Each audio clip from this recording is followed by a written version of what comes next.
In 1620, while the Mayflower was in Provincetown, 18 of its men sailed in a small shallop, searching for a place to live.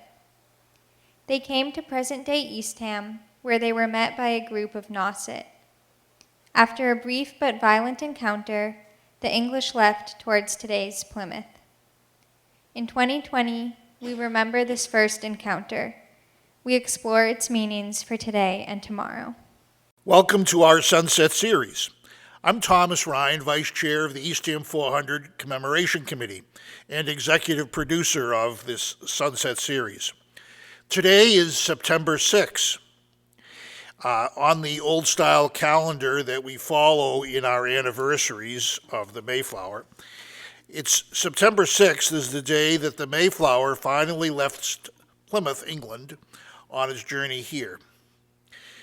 This is Bradford's of Plymouth Plantation, the 9th chapter of their voyage and how they passed the sea and of their safe arrival at Cape Cod. September 6, these troubles being blown over and now all being compact together in one ship. They put to sea again with a prosperous wind, which continued divers days together, which was some encouragement unto them.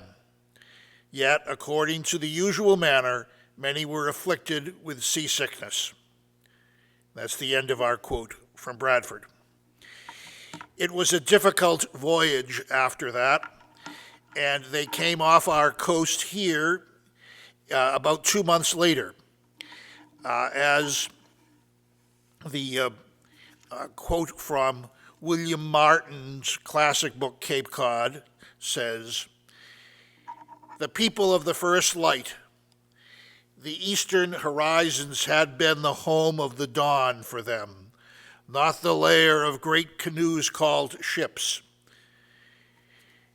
And so there on the eastern horizon, instead of dawn, came another English ship, and the Nauset people saw it, and they arrived, these English people on this large canoe, the Mayflower, arrived in Provincetown on November 11th.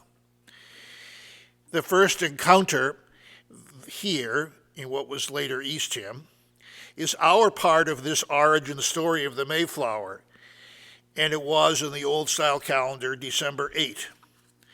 And we've had this series all summer about that first encounter of 1620. The Wampanoag show of force at the first encounter was a show of not colonial dominance, but contrary to that, showing their dominance as native peoples against the mythology of the Europeans always dominant. So it is an interesting, violent origin story of the Wampanoag having the Mayflower exploring team sent off fast across the bay. So the story is a very complex story that we've been looking at all this summer.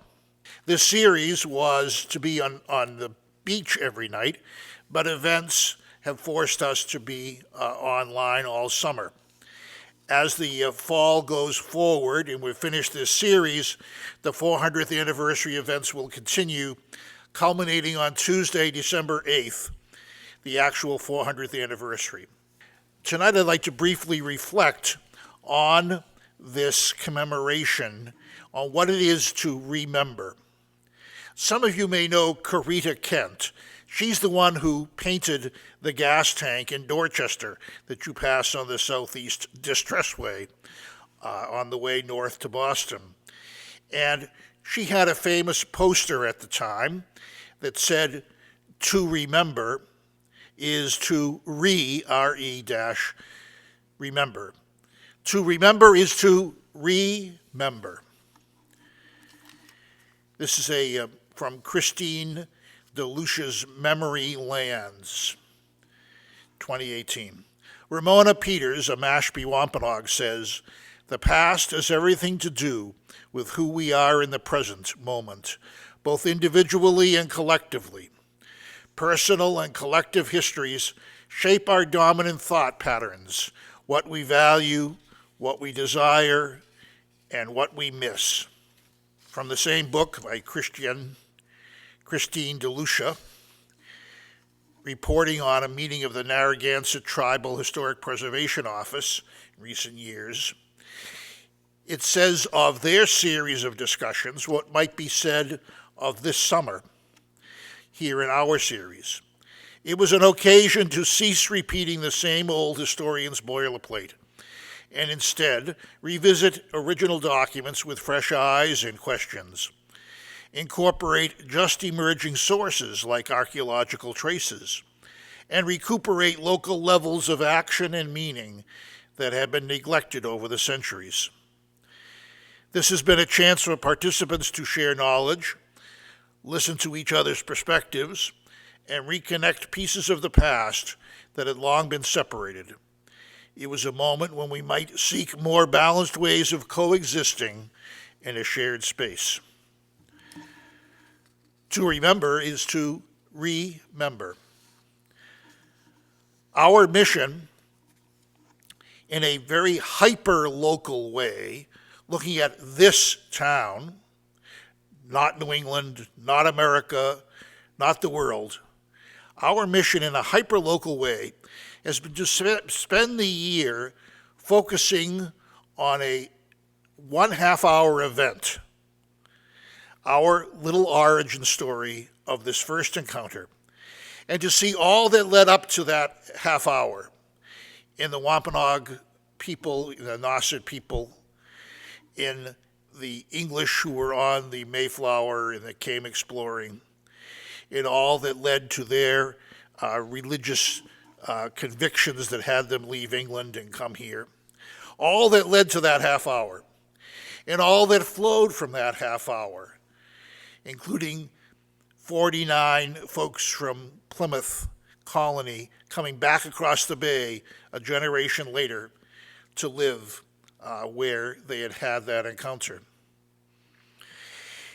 To see Native American rights, to see all the layers of human rights in the lens of that origin story of that half-hour event.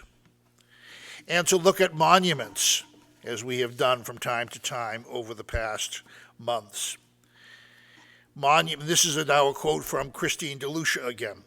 Monuments and flags and town seals related to settler colonialism and its attendant violences across indigenous homelands must be studied. These objects and signs are not neutral relics of a bygone age. They are active components of social structures invested in maintaining certain power relations, premised on the attempted subjugation and dispossession of sovereign indigenous communities. Memorialization remains contentious until we face up to those realities. My name is Joanna Hollick, and I'm the coordinator of the Sunset Series with Eastham 400. I'd like to thank you for all of your support of the Sunset Series over the past few months. Although the Sunset Series is drawing to a close, this is not the end of Eastham 400 events. In the coming months, we will hold a variety of different events and programs. An example of such programs is a sunrise service that will be taking place at 7 a.m. on December 8th, the 400th anniversary of the first encounter. I encourage you to check Eastham 400's website, www.eastham400.org, to stay updated on upcoming events and other projects that we are working on. Thank you.